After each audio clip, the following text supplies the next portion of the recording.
ever since my mom and dad determined that I was old enough to keep myself out of trouble mostly, I've enjoyed going to rock concerts. The big arena, the anticipation, the hall gets darkened, and before you know it, strange aromas begin to fill the air. Don't know what that's about.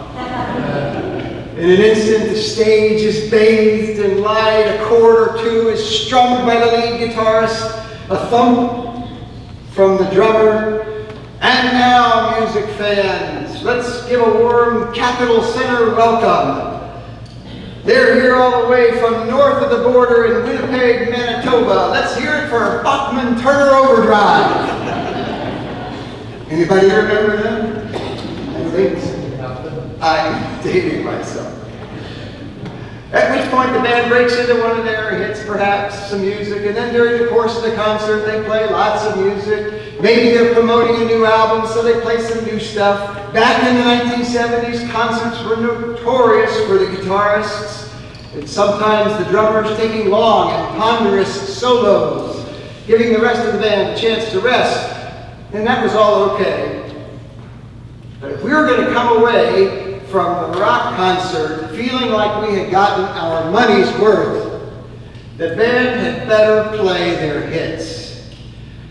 We stood in line and we paid all that money for bands like Bachman Turner Overdrive to play songs like Taking Care of Business, Let It Ride, and You Ain't Seen Nothing Yet. We were there at the arena to hear the songs we already knew and loved, to revel in them being played just for us by that teeny tiny band 150 yards away, or the bigger band displayed on the Jumbotron. The rock concert, right? Whether it's Earth, Wind and Fire playing a reunion show at Pier 6, or the Avett Brothers coming to town to share tunes from their newest release, we are mostly there to hear the songs we already know and love from the headline act. But any of us who have been to a rock concert knows that there's always this thing called the warm-up act. Sometimes that warm-up act is as interesting to us as the headliner, and it's kind of a bonus. But other times the warm-up act is less well known, and sometimes that warm-up act is just an annoyance to have to soldier through until the real music arrives. Who are these guys anyway? But here's the thing. That year in February of 1974, Capitol Center, Landover, Maryland, before Bachman Turner Overdrive took the stage, a much lesser known band was the opening act. The band was called Little Feat. At the time, I hadn't heard a single one of their songs, but they sounded really kind of interesting. They caught people's attention, and sure enough, 2 years later, Bachman Turner Overdrive was slipping away into oblivion, and Little Feat was the band everyone wanted to hear. At every rock concert, there's a headliner and a warm-up band. The headliner is there to play their greatest hits. The warm-up band is there to maybe catch our attention and keep us engaged. This was true of BTO and Little Feat in 1974. It was also true in 1968 when the band Vanilla Fudge, anybody remember them? Was the headliner at the Denver Auditorium for the opening act, a little known group from England called Led Zeppelin. It was also true when a band called Queen, you may have heard of them, opened for a band called Mott the Hoople. Maybe not so much.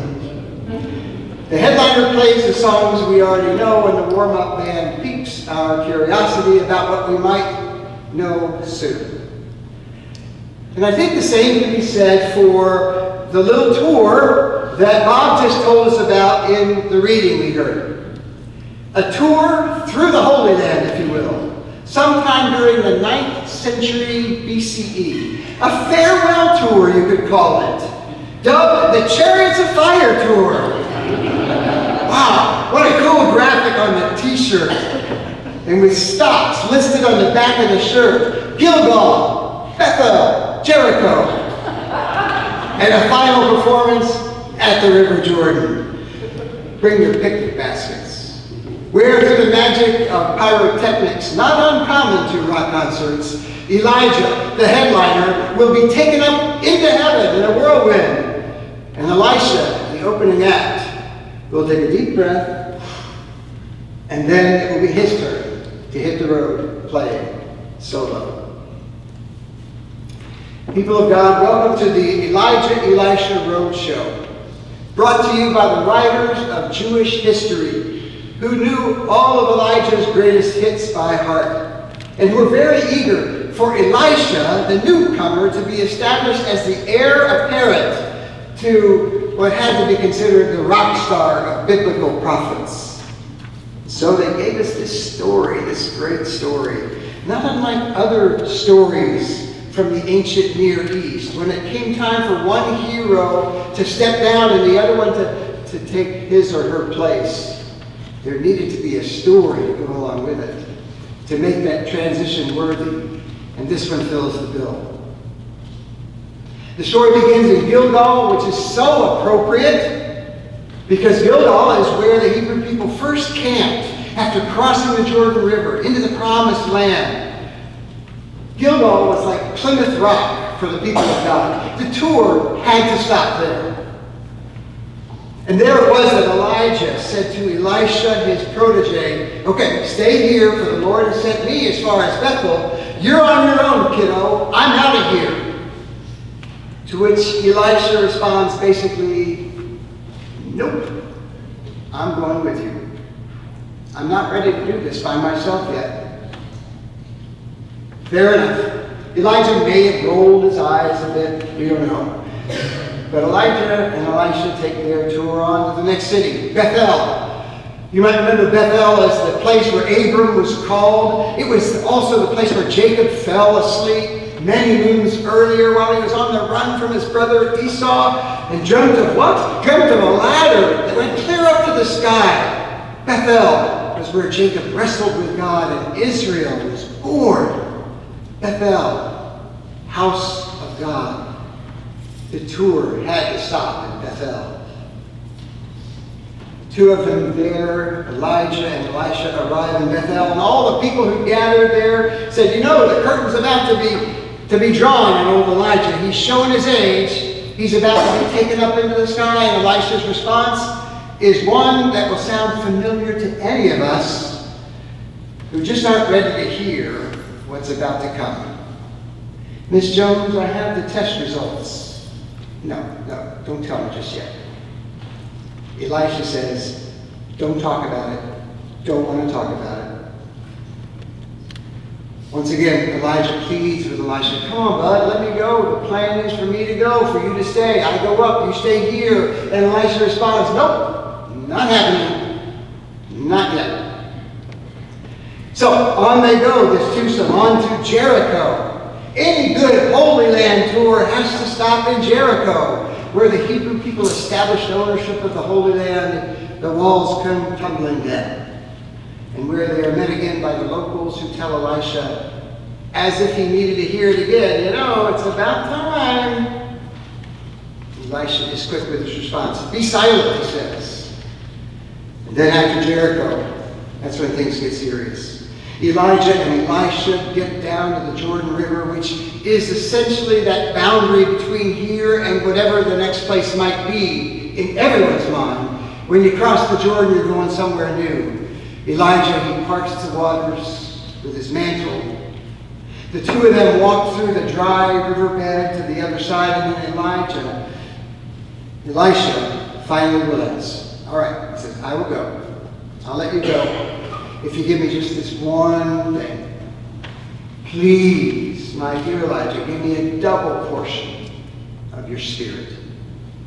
I will need not one, but 2 scoops of you if I'm going to carry on by myself.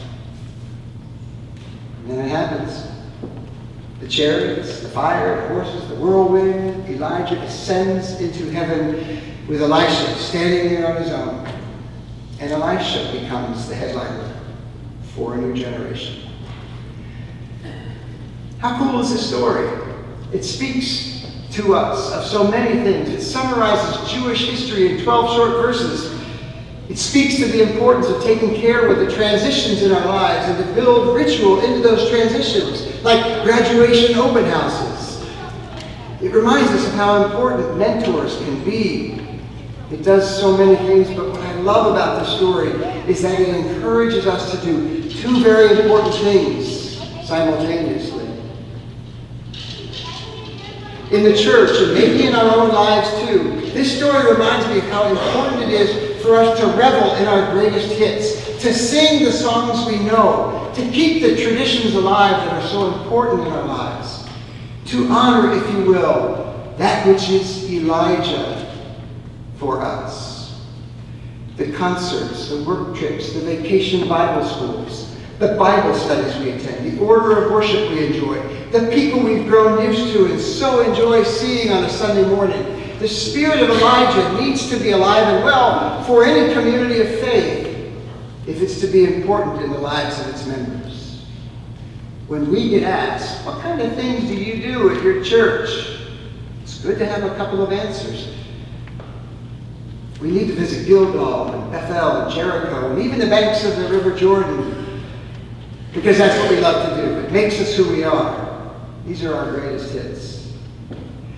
But friends, let's not forget about the opening act, because sometimes they go on to do some really great things. As a community of faith, and maybe even as a family or in our relationship, let's pay attention to that which is new and not quite so familiar yet. Let's be on the lookout for newcomers around here who, by the grace of God, have wandered into this community and who have then wondered if this might be a place where they belong. We need to pay attention to Elisha,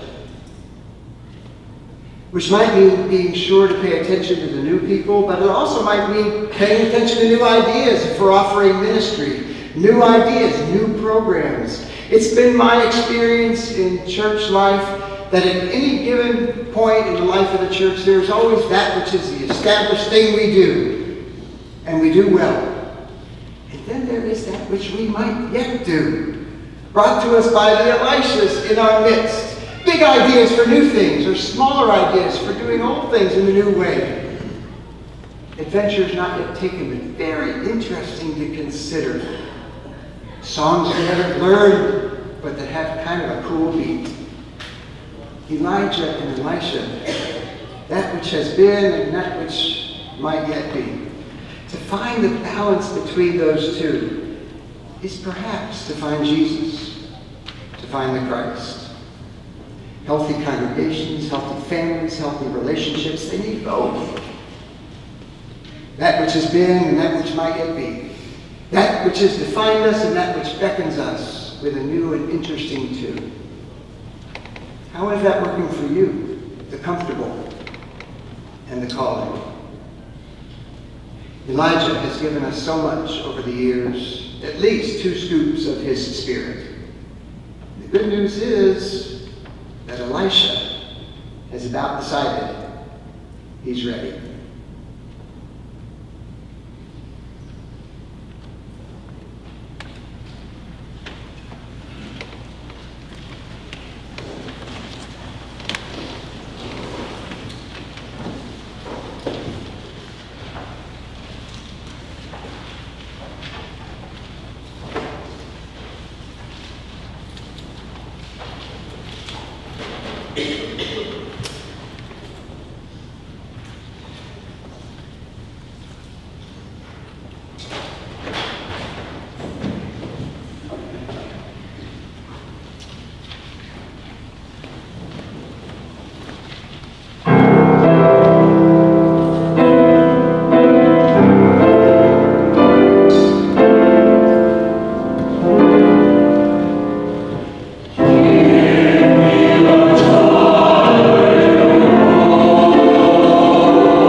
to your rest without rest in a peace to forever last. Go in peace, guardian, go in peace, guardian, in a peace to forever last. Go in peace, guardian, go in peace, guardian, in a peace to forever last. Strive no more as before, now from strife you are consecrated.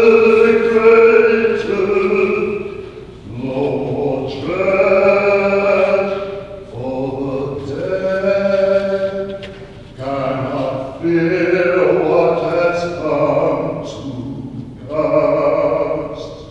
Upon love, rise above, from all hatred